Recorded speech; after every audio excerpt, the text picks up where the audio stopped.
doing a new poem for you guys. New shit! Shit that's new. Let me take a breath. I wrote this poem. I wrote this poem back in the good old days, when there was no decay, but nowadays I feel the rotten on my speech. Every time that I speak the truth, the kind that will wilt the bloom. I wrote this poem in the back rooms where things used to consume me. Through all the futility, I find myself fertile for the functioning of what must come. And beyond my tongue and space, and in between the silence, I can only tell you that there is more that will be provided. I am excited to share with you the little moments of clarity that come part of my identity. Yet something tells me this poem isn't ready. I wrote this while eating a bowl of spaghetti. I wrote this poem in a black hole where only the holy feel whole and only Mary has a Merry Christmas. I am blessed, too blessed to ascend further than the average creep, yet peek through the dialogue when I dial in. It will not be long till you can feel this bass, the energy take over the room in this place. I wrote this poem in the basement of the Corova with a supernova as a pen. Final boss, at what cost does it take to fight to win? This next verse may leave you cursed, but everyone hurts. And what will it take you to sacrifice? I wrote this poem tonight under the moon, full sky, and I felt as though myself shapeshift into a man too macho for here underneath the lights at Hondros. You see, I wrote this poem in a time glitch where all my dreams go. Here, mostly it starts to be right here in this moment, and I wrote this poem for you and all that you stand for, the triumphant gladiator dance floor, to all the victories and the beautiful failures that you shine in, how special it is to be here, a part of this moment as we write this together collectively. So I wrote this poem 6 lifetimes ago when I was a tree. Best believe that now we can finally breathe some fresh air, paper to pen. We will always extend ourselves further than we already are. Thank you.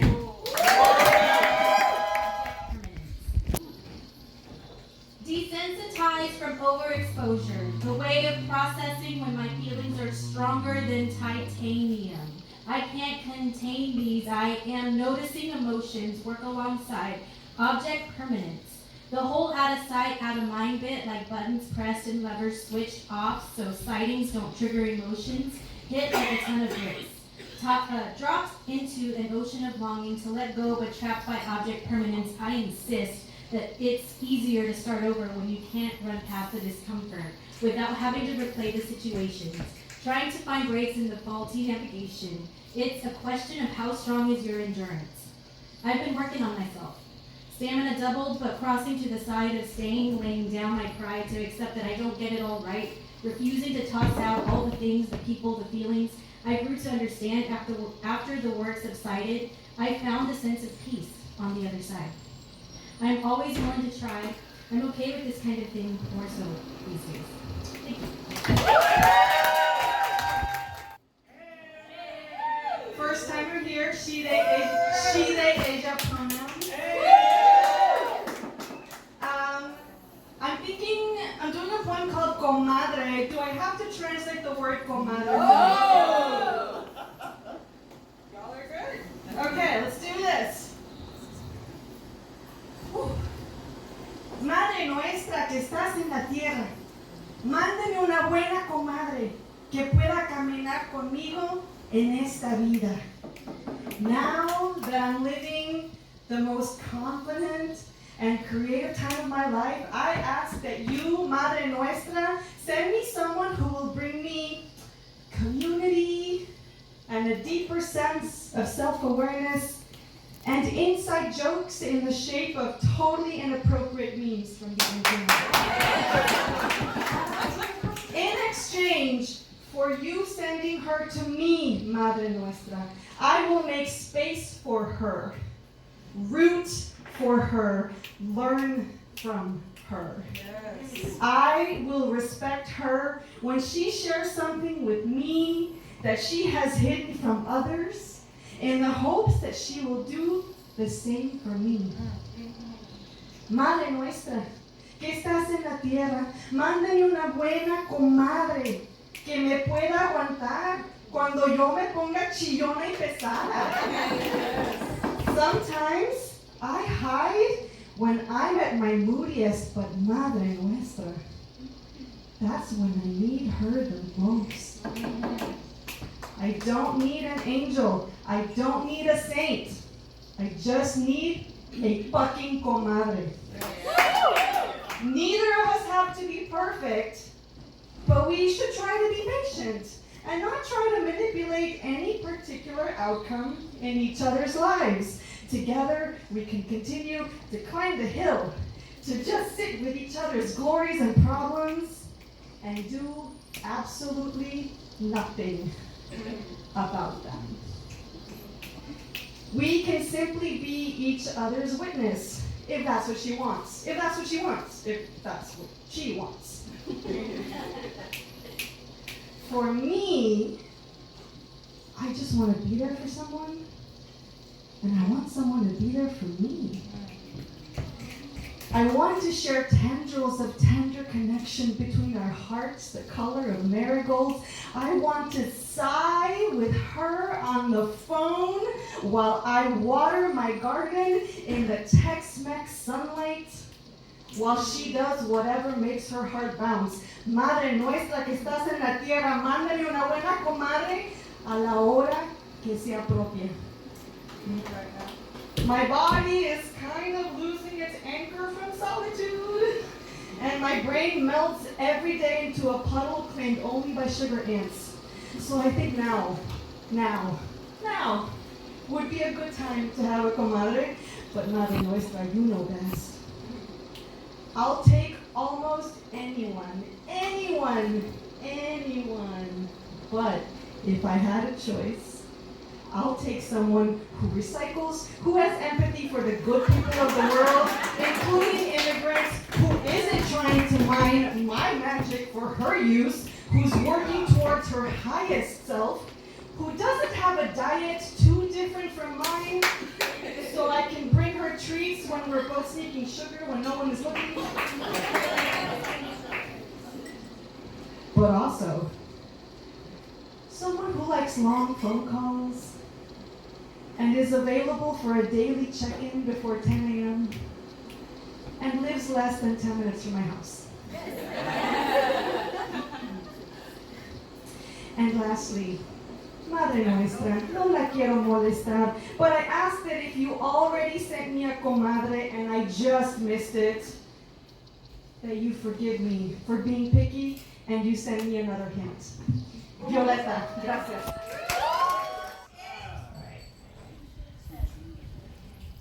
I bled for you, baby. On my left arm, a child tattooed me in her first year in the shop after sticking pokes in her friend's bedroom since she was 13. Paper thin wings, velvety in my imagination, oily if you ever squashed a small one, stamped on slapped, rubbed into the grit of the wall. The paint will never look the same again. Van a comer tus t-shirts. Olilas negras, black moths, mariposa de la muerta. I was taught not to kill those. Omens of death landed and hung over the threshold. Don't let them in, and they flutter in the corners of the bedroom. You'll lose everything you love. I grew up afraid. Diagnosed with OCD this year, I was born to worry and filter, repurpose the pain that my ancestors before me in the blood. I bled for you, baby. My little boy, Ilan, that would have been your name. Mi mariposa polila negra, the needle inside me where you never got to be because the doctors told me my body was too selfish to mother. Ink and blood mix into pools, spray and wipe with rough paper towel, the sting, my penance. Your mother was a masochist. 10,000 Hail Marys and Padre Nuestros would not allow me to be your mother. A lifetime marked by the boy you would have been. Rotary motor, needle tip, ink, piercing my skin. I bled for you, baby. Your blood in me, my blood in you, my blood is you. A cyclical flow like Escher's impossible structures. My veins thread and weave the basket I would have laid you in. Arteries pump heartbeats as one until you're more than a science project. And your cells are each a promesa, milagro charms, gold-plated body parts, baby powder, boy's head, snips, nails, and puppy dog tail promises to become a body that I would have held until my back gave out and you laid flowers on my grave. I read once that the childless don't reincarnate. The child tattooed me, black moth above my inner elbows, skin soft and sensitive, the color I imagine yours might have been. Bolila negra, you came all my life, an obsessive compulsion to worry for the wrong things, but you were there to warn me before death took the family dog and your great-grandparents. You spent days on my window pane. Baby, my body would not have been a good home for you. Thank you.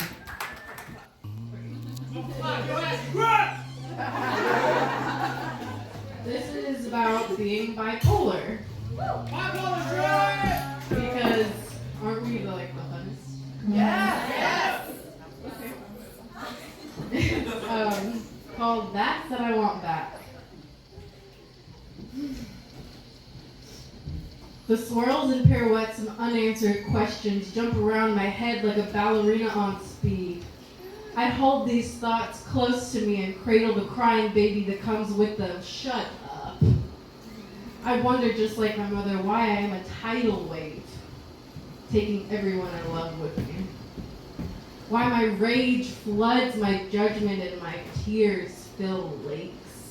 How every day feels as close to a battleground I've ever known, and I'm no soldier.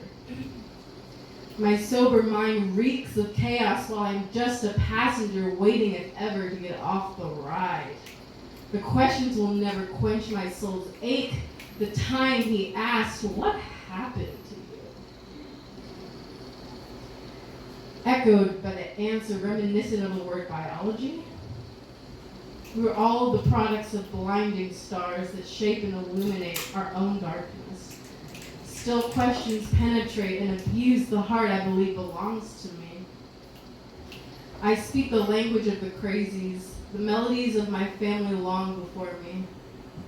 My sacred heart beats Morse code and lets me in on a little secret that everything I'll ever need is created within if we all follow the rhythm we were meant to. So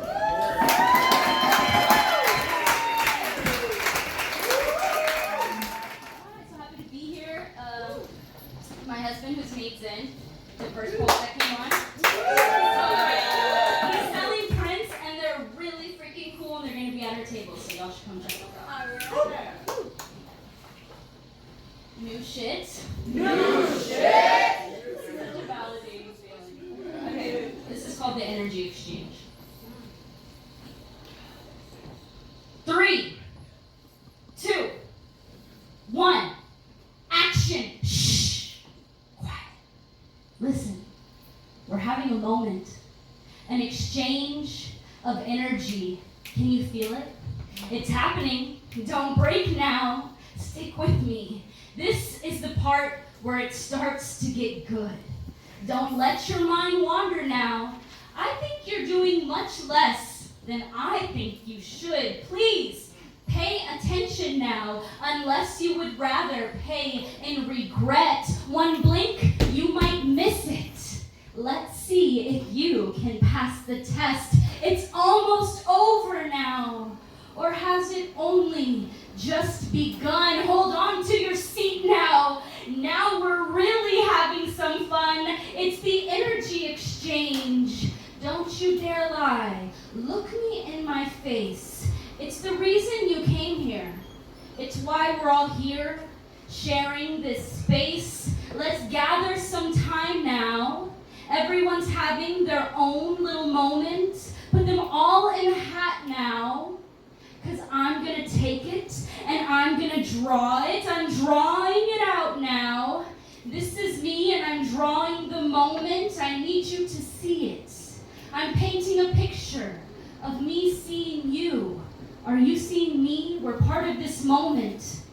Don't you feel precious and squeaky and clean? It's starting to pass now. But before it does, please, do me just one thing.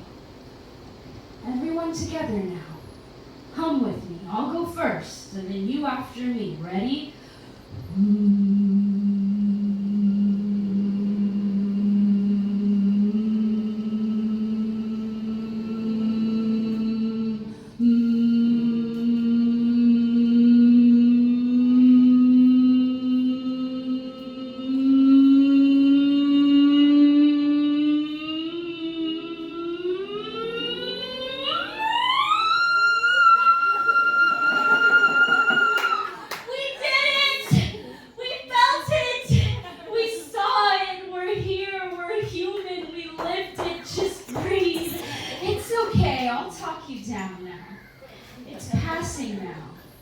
But damn it, we lived it. What a wild, emotional ride, and I know that you felt it. That's something that shifted deep down inside. Hold on to that feeling, because nothing can ever take that away. When we live in this moment, every instant can feel just that way.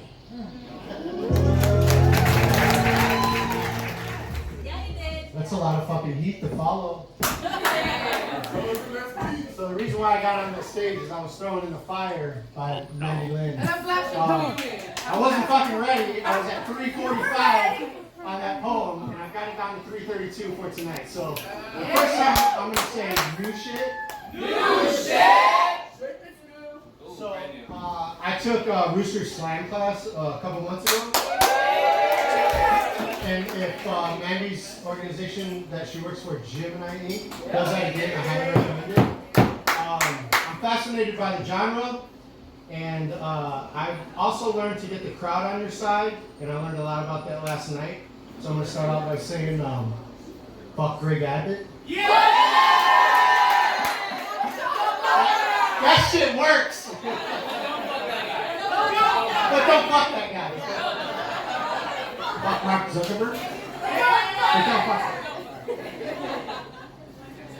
Alright, my first slam, it's overtime, it's 3:30 right now, I'm working on it. I took the first date to a baseball game once. It was the best game I've ever been to. A friend canceled and I had nothing to lose, so I asked and she said yeah. There were 8 home runs. I was trying my best not to fall in love. She made it tough. The first time I saw her, I was froze. She pierced my soul like a sickle of ice. She's cold and spicy, opinionated, independent with an attitude, attached to no apologies. Makes that salsa verde that everybody wants the recipe. Type of woman that takes the time to separate the stems from the cilantro leaves. Sings along with Chente, but also bumps Wu-Tang. She's just enough good and just enough hood. She's that, Mom, I have someone I need you to meet, mixed with a little flavor of talk that shit with an accent from the streets. Or else algo de español, just to give it a little extra heat. She has no regrets, too pretty for makeup, walks tall, all charisma, her presence commands respect. Take her or leave her, she moves through life 100% authentic.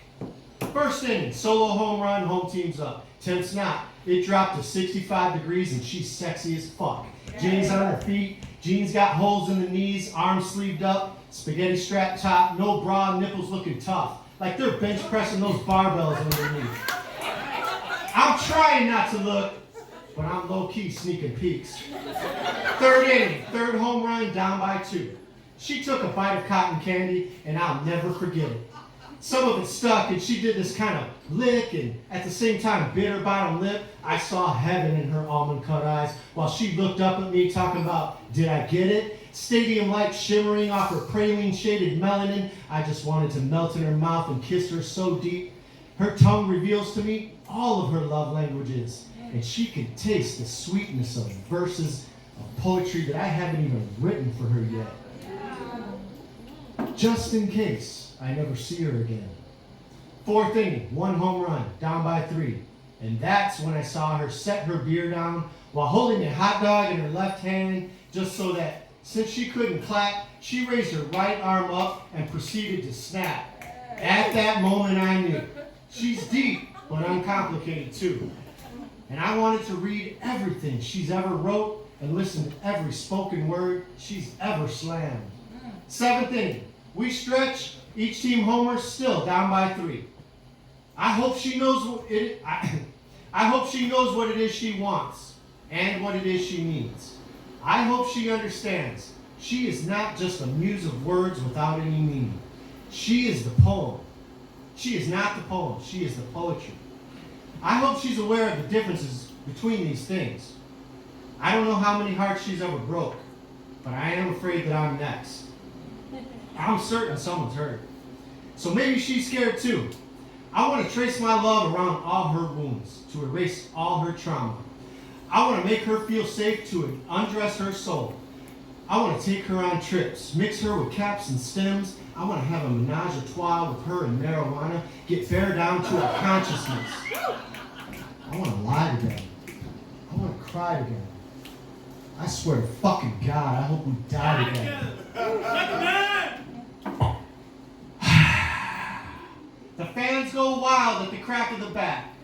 Bottom of the ninth. Walk off, grand slam.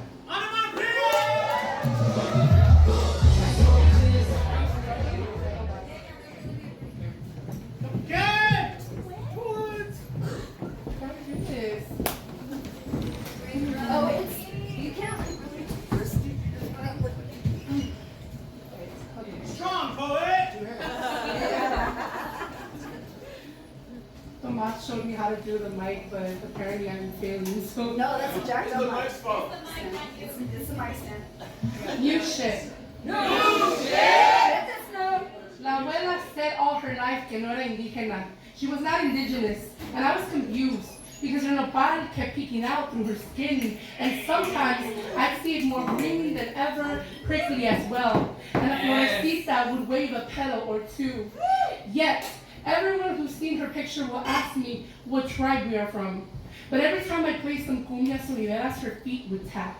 Cumbias from el Cerro de la Campana in Monterrey make my abuela's feet tap. She'd stop her feet from moving when she'd catch me watching her and tell me not to be so naca and play that música de indios because we didn't want our neighborhood to think we were of poor lineage, and cumbias are for the inferior and negros. Also, growing up, I always wanted to wear turquoise, hot pinks and reds, but my mother's family would say to avoid them because then I look very chuntara, or naca piñata, or Mexican. 2018, the movie Roma came out. My father is an alcoholic, and his words, well, he calls them tough love. Every time he'd fight with my second mother, he'd call her Yalitza, for Yalitza Aparicio, because my second mom is a beautiful shade of brown clay, the one that reminds us of Mexican roots. My family calls my younger sister my carbon copy because she's me, but dark. My father is black and Puerto Rican, so we are all of different shades. I have a brother we call El Negro, and a sister we call La Negra. But everyone says we say it with love, or the terms of endearment, or as Dad says, it was a way to prepare us for the insults from the white man. But if so, then why would my 16-year-old sister ask me why my dark skin got lighter as I grew up, and then ask me when it would be her turn to become beautiful, and then tell me she didn't believe me when I told her it just changed? Explain these terms of endearment on why I'm now a grown woman, and when I wear red lipstick, I reapply again and again, thinking this doesn't suit me, and my tia's reference to it being puta red comes to mind. Or riddle me this. Why in a tense situation an ICE agent has called my younger brother a mojado, or a cop called him a Negro, and his sister, I asked his sister, was next to him. And the saddest part is both agent and cop had Latino last names. They say we have this racist part within our country, and this country treats us like second-hand citizens, but maybe it's time. It's time for us to start from our core. Maybe it's time for us to look within, admit we are toxic, do the shadow work, because either side of my family, whether black, Puerto Rican, or Mexican, wasn't better than the other. And we can't sit here thinking this colorism shit doesn't exist, because I have to tell my sister to stop straightening and damaging her kinky hair. I have to remind her the sun loves some more of us than others. I have to make a list of pros on why her skin is so beautiful. I have to tell my brother this country is backwards and he's worthy despite his skin color, that looking black or Mexican or indeed indigenous isn't bad, that his existence will further educate others when they see him as an Afro-Latino with great dialect, that we are worth more than our skin, that this red lipstick is more than okay, and I look nice as fuck. And if it brings out my nopal, at least it matches with my fiery soul. And our families were too weak to stand against these toxic traumas and insults, that being the skin tone of the colonizer isn't something we should be proud of. And I finally stood up, and I told my father to shut the fuck up, that there's nothing wrong wrong with Yaritza, and he can't keep saying we're beautiful like our mother when he's sober and then act weak and stand with the outside world judging my mother for her beautiful skin. And my brother, 2 years ago learned what part of Africa we're from and how even our Taino roots from Puerto Rico never cease to stand up against our own insults. And at the end, Abuela is indigenous, super indígena, con pies anchos and a sturdy nose to smell when the rain was coming from miles away. Her roots are as indigenous as the nopal that finally stopped hiding and grows against her wishes because I've been a rebel. I'm a malcriada, a terca, and have been watering mine above my head with as many tunas and florecitas she tried to run away from. Aquí somos de todos colores. We come in all shades, not one better than the other. And I won't turn down my cumbias. So I refuse. I refuse to let my nephew and niece hide these little nopalitos on their frentes. I refuse to teach my niece that her hair not being straight is ugly. I tell her every day her hair is her crown. And we water ourselves here, not hidden from the world. Because this world, like our colonizers, speak out of insecurities. And gone are the days we fucking agree with them. But it did inspire 2 new short poems about small town USA. I appreciate it. This is called Sonnet from Small Town USA. Not a fighter, hands soft, fingers brushed, calloused, heart a palm, surviving though southern. I fly into cities to drive out to towns that arriving and leaving often feel like near misses. Small concealed jewels of this country that unfurl highways framed by rolling tree lines across unmanned mountains, my small shiver amplified by its proximity to mortality. Be careful. The truths of this body are seen as illness by some. Be careful. Here is not your countrymen forgiving. Eyebrow daggers in gas station stalls for soft, queer, south of southern signals. My heart drives out of towns to fly back to cities, aware that no matter where I am always in this country a wrong turn, a giveaway, within proximity of fence post crucifixions. The truths of this body are concealed just enough to pass through without pause. Every unfurling highway, a near miss. Thank you.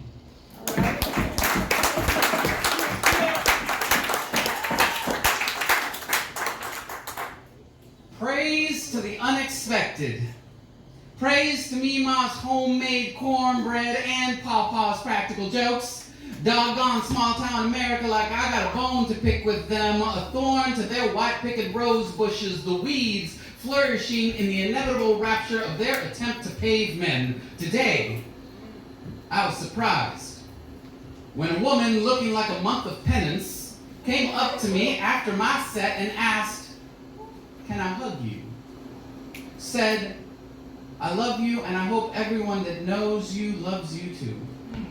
Sometimes, some towns aren't all ball sacks on pickup trucks and aging Jesus freaks with impaling pitchforks. Sign me up. Sometimes they are living odes to the change and challenge of what came before. So praise to the stepfather that cradles his wife's queer boy when all he'd known before was a fistful of silence from his birth dad. Praise to the imaginary fence lines in a country so full of divisions these neighbors don't hide from each other. Praise to the diners that refuse to update their decor. They are not known for their ambiance. Just get the goddamn biscuits and gravy and shut the fuck up. Praise to every absent father becoming extinguished street lamps enabling an abundance of stars, a belly of goosebumps on an otherwise bleak night. Praise to a lack of street signs or any clear and definite direction. There is so much of you I would have missed if I had just listened to Siri. Praise to the irrational speed limits, forcing 45 in a wide open 6-lane highway. You are my teacher. Go slower in life. Who knows when I'll come down this road again. Praise to the time a handshake has proven me wrong. My guard is more than happy to come down. Praise to the big town unbridled bodies living a life in a home away from here. You're safe. Y'all the real heroes. with your fearless kneecaps exposed, daring to be cut down, praise to every time I was wrong, every stereotype assigned disproven. Praise to all of us, aging, like twink turned dad bod. We are not what we expected to be, and we're learning to be comfortable with ourselves and each other, despite the weight. Happy Kate kind of like had some words in hers that remind me. I should do this one. All right. It was on the cactus that the eagle was found eating the serpent, on a plant that thrives in arid climate, on a plant whose leaves will cause you pain, on a plant whose leaves can be cut, discarded on dry ground only to sprout a new plant, on a plant that just refuses to die. El nopal is the toughest, most resilient plant on earth. Now what does it say about us? What does it say about our gente that we eat cactus? That we eat nopales? That we cut the spikes off like they never mattered? That we wash and rinse and boil and rinse and drain and saute? That we eat the ugliest shrub in the brushland? That plant found amid the stones and rejected by the colonizers has become the cornerstone of our Lenten plate. You say ouch, we say Ike. You say ooh, we say dame más. We say cactus, we sing nopalitos, serene, nopalitos, nopalitos, serene, nopalitos serán.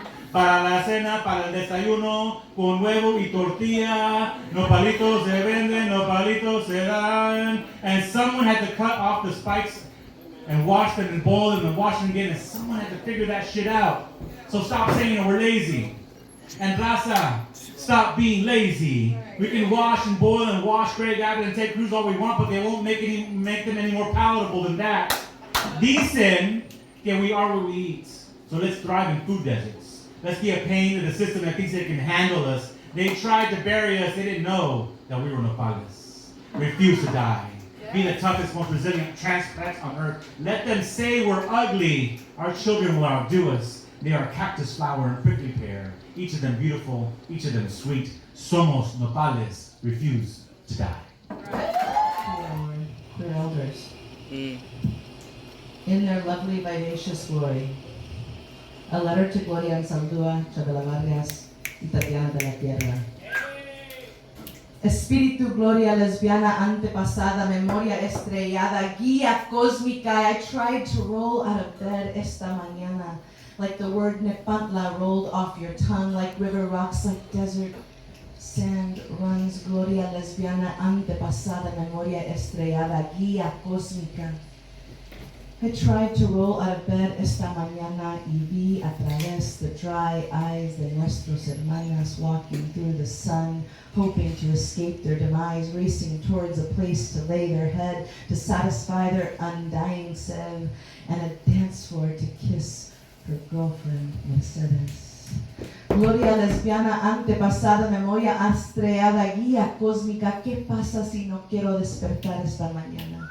Si no quiero decir adiós a mis hermanas. Espíritu, Chabela, lesbiana antepasada, memoria estrellada, guía cósmica. When I tried to roll out of bed this morning, las sonrisas de sus new spirit chamacas, dancing tiptoe to las campanas in their lovely, vivacious glory, shimmy to your singing story, Orlando, Florida, and strumming ranchera guitar in front of a blood-soaked bar made me question.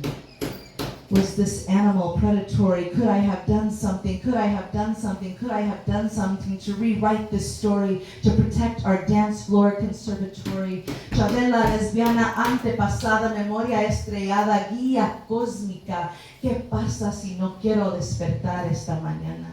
Si no quiero decir adiós a mis hermanos. Espíritu, Tatiana, lesbiana antepasada, memoria estrellada, guía cósmica. I tried to get out of bed. Esta mañana, through club smoke clouding my eyes, I saw nuestras hermanas dancing shirtless, full of hope, glittery lights, lasers spinning, a peek through my dream kaleidoscope of you and me and she and him and them and us and we, bulbous and round, bouncing and grinding close to the ground, superstars beyond avant-garde. Across the dance floor we were caught off guard, and we celebrated that we made it this far. Tatiana, lesbiana, antepasada, memoria estrellada, guía cósmica. ¿Qué pasa si no quiero despertar esta mañana? Si no quiero decir adiós a mis hermanas. El día 12 de junio 2016. Espíritu, Gloria, Chabela, Tatiana, lesbiana, antepasada, memorias estrelladas, guías cósmicas.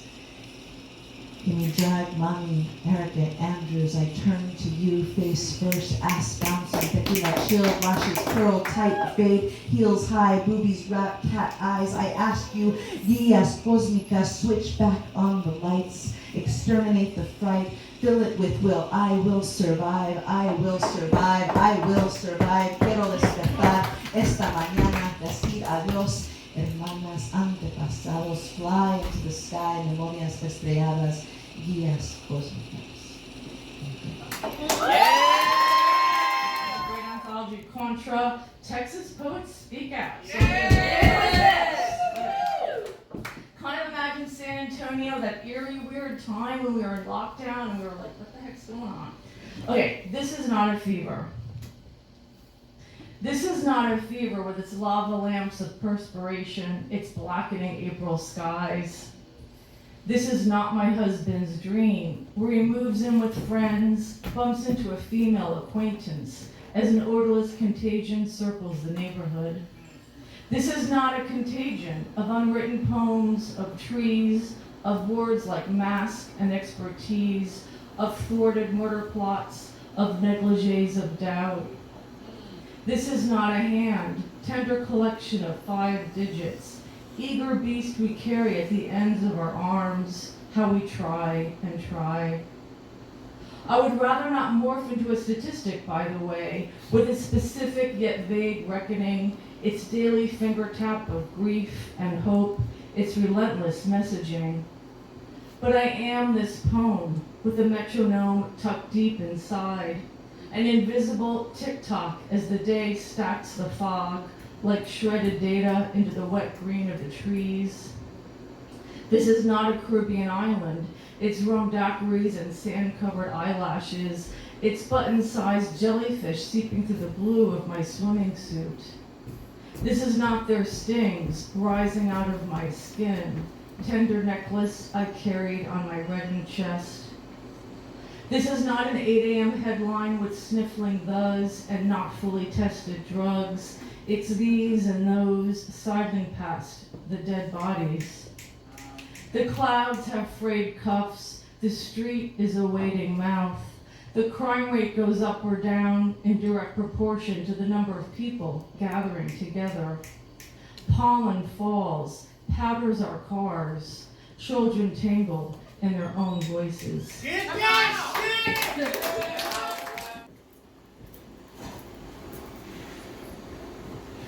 You there, crossing that river. Come over here and show me your papeles. My papers, senor? Okay, here I come. Son, did you just pop me over the head with a cascaroni? You asked to see my papeles, senor? Well, there they are, all over the place. You see, senor, I was thinking the other day about the concept of passive resistance, and I was like, boring! It seems to me that we could stand to let the resistance get a little less passive and a lot more fun. And even though it's not Easter, I decided to make these beautiful cascarones.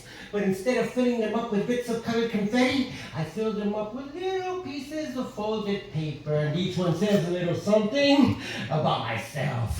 Therefore, senor, all over your head and all over the ground, I present to you mis papeles.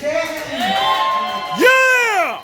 This one, for example, says Miguel, Jesus, Jose, Maria, Emiliano. And those aren't my brothers. Those are my names. And this one says that I come from Nueva Rosita, Coahuila. A quick shout out to mi pueblo. Yeah! Hey, compadres. I made it! USA! Way. And this one here says that I'm a Virgo and that my favorite color is blue. You see, I just thought this would be an excellent way to dialogue, and although the concept's not trademarked yet, I call it the cascaron of anti-ignorance. And who knows?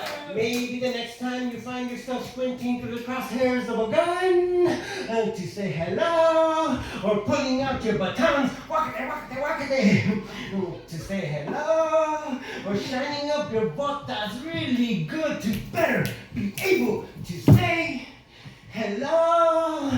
Maybe the memory of these little pieces of paper will fall like angels in your mind, and you will find yourself pulling them out of that imaginary sky.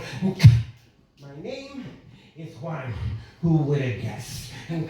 My name is Guillermo, and my favorite color is pink. I have 2 sons in San Luis Potosí who would really love to see their father alive again someday. Simple human things, you know. Ooh, we are not terrorists. We love this country, or haven't you heard? We just dying to get in. Órale, wey. Hey, senor, you didn't tell me you brought some friends with you. Now, is that group of older white men over there aiming their rifles at me just happy to see me, or what? Well, as long as they don't want to come over to say hello, the Minutemen.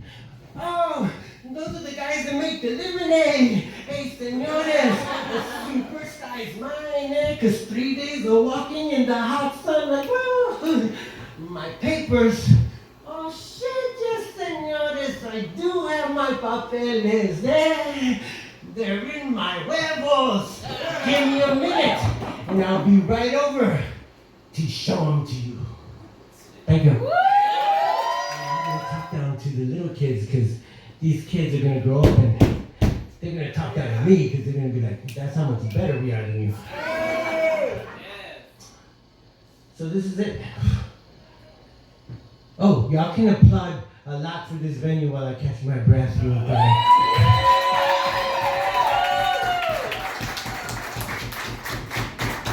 A 55-year-old has no business doing that poem I just did like 20 years ago.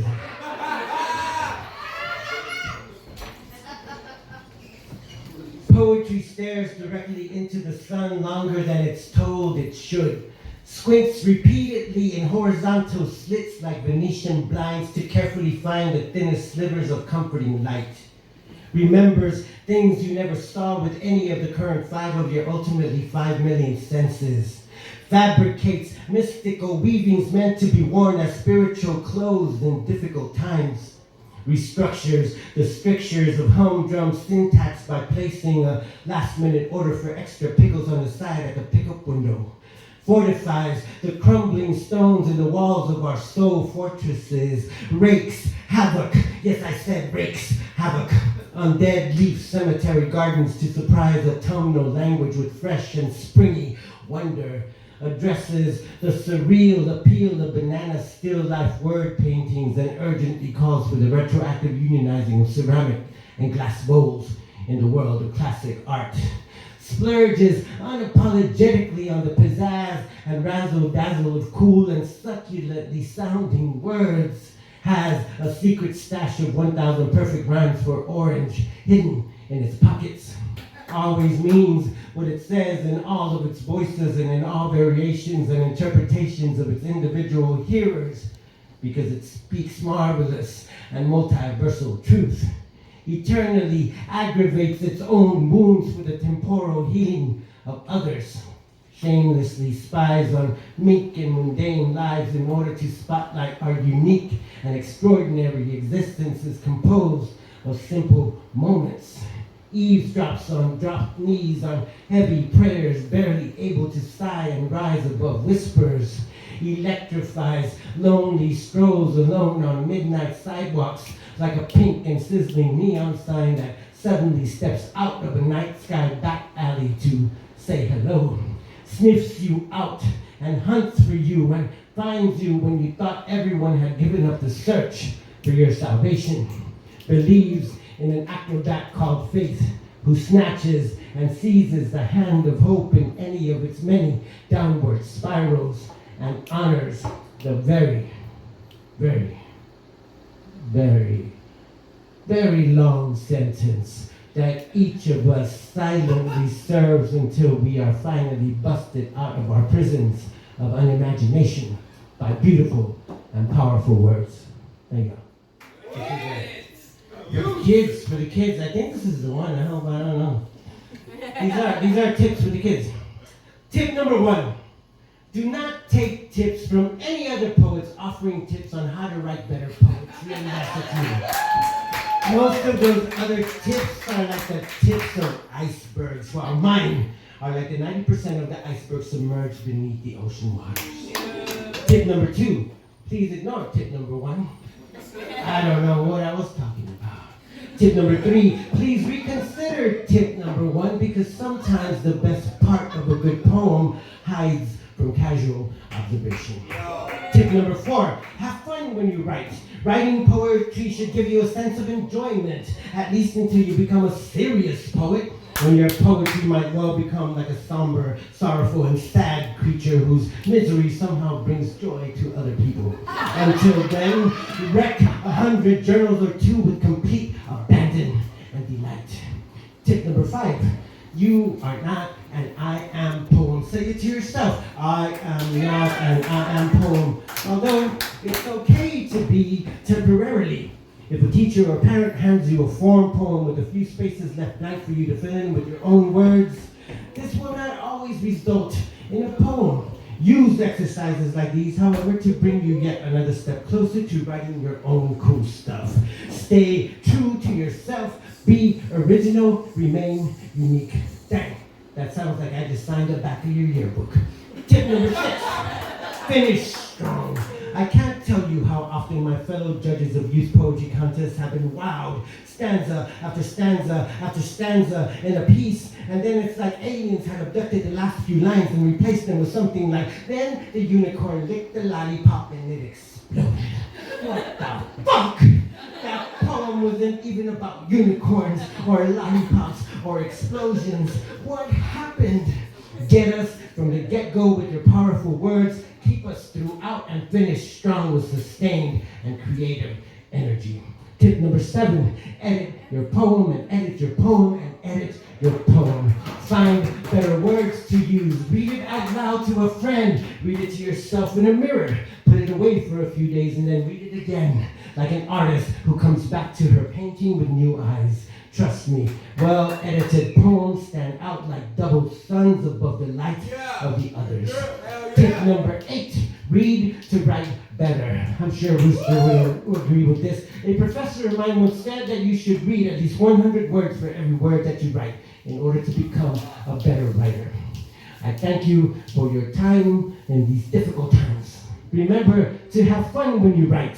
And even though life is strange and confusing and lonely and painful right now, remember that poetry has a healing component that will help us all get through this whole mess. Also, remember to be an iceberg. Keep your head above water and the rest of yourself submerged beneath the ocean. That way, they'll never know what hit them. Which doesn't make any sense either, so. Iceberg. I think I was thinking about lettuce. Thank you.